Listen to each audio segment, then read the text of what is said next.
अस्सलाम वालेकुम। जी वालेकुम अस्सलाम, क्या सवाल पूछेंगे? जी, मैं कराची से मोहम्मद महबूब बात कर रहा हूँ। महबूब, क्या सवाल पूछेंगे? जी जी जी, जी। ये मुफ्ती इमाम सयूती ने दर मंसूर में लिखा है कि जब हजरत आदम अलैहिस्सलाम की तौबा कबूल हुई तो वो क्या कलमात थे। उन्होंने तो पंचतन पाक के नाम लिखे हैं दर मंसूर में, इमाम सयूती ने। दुर्र मंसूर वाला सवाल अल्लामा साहब अगर आप बेहतर समझें जवाब दे दें। जहाँ तक दुर्र मंसूर का ताल्लुक है वहाँ पर ये रिवायत मौजूद है, लेकिन अहलुल बैत की रिवायात में भी कसरत से ये रिवायात मौजूद हैं कि सिर्फ हज़रत आदम नहीं बल्कि बाद के अनबिया ने भी जब किसी मुश्किल में वो पड़े तो उन्होंने जो दुआएं की, उन दुआओं में नबी करीम और नबी करीम के की आल, वो आल जिनको हम पंजतन पाक कहते हैं, उनके नामों का वास्ता देकर अल्लाह से दुआ मांगी और अल्लाह ने उनकी दुआ को कबूल किया। तो इसलिए जो इसके लिए जुमले हमारी रिवायात में, अहादीस में मनकूल हैं, वो हैं हज़रत आदम के हवाले से कि या हमीद बहक़ मुहम्मद वया आली बहक़ अली वया फ़ातिर बहक़ फ़ातिमा वया मुहसिन बहक़ हसन वया क़दीम एहसान बहक़ हुसैन, इन इबारतों के साथ दुआ मांगी और अल्लाह तबारक व तआला ने वो दुआ कबूल फरमाई। तो ये दुर्र मंसूर में भी और बाकी हमारे अपने जो रिवायात की किताबें हैं, अहादीस की किताबें हैं, वहाँ पर भी ये चीज़ें मिलती हैं। डॉक्टर साहब आपका इन रिवायात से गुजर हुआ है? जी देखिए, पहली बात यह है कि ये कुरान मजीद के ही सरीहन खिलाफ है। कुरान मजीद खुद कहता है फ़तलक़्क़ा आदम मिन रब्बिही कलिमातिन फ़ताब अलैह।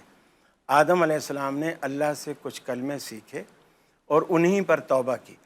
और कुछ कुरान मजीद में दूसरे मकाम पर अल्लाह ने वो कलिमात भी बयान किए कि क़ाला रब्बना ज़लमना अनफुसना व इल्लम तग़फ़िर लना व तरहमना लनकूनन्ना मिनल ख़ासिरीन।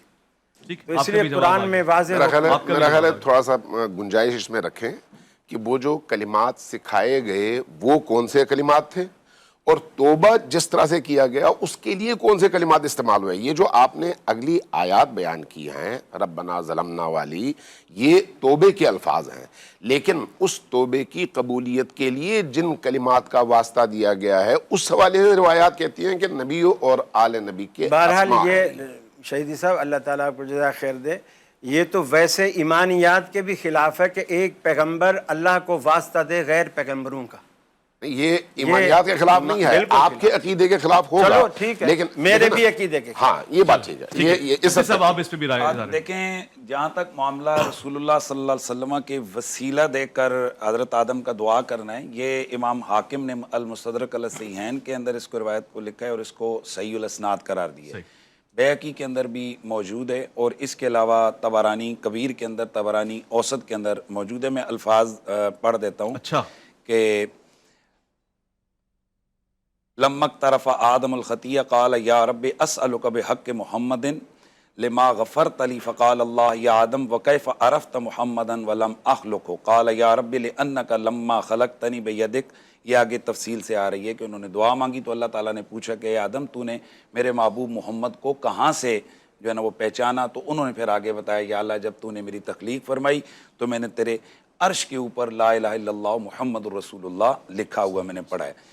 तो ये बहुत सारे जो है ना वो किताबों के अंदर ये रिवायत मौजूद है आले सुन्नत व जमात की यहाँ, और इसके अलावा भी बहुत सारी रिवायतें हैं। फजर की नमाज लेकिन वो मैं इसमें भी थोड़ा सा क्लियर कर दूं कि अगर ये कहना कि भाई गैर नबी का वसीला नबी नहीं दे सकता, ये भी मेरे ख्याल माले नज़र है। रसूलुल्लाह सल्लल्लाहु अलैहि वसल्लम ने उन सहाबा का वसीला देकर के जो कमज़ोर हाल और जिनके जिस्म जो है ना कमज़ोर थे, खाने के लिए कुछ नहीं था, मसाकीन साहबा, उनका वसीला देकर अल्लाह ताला के हुज़ूर दुआ मांगी।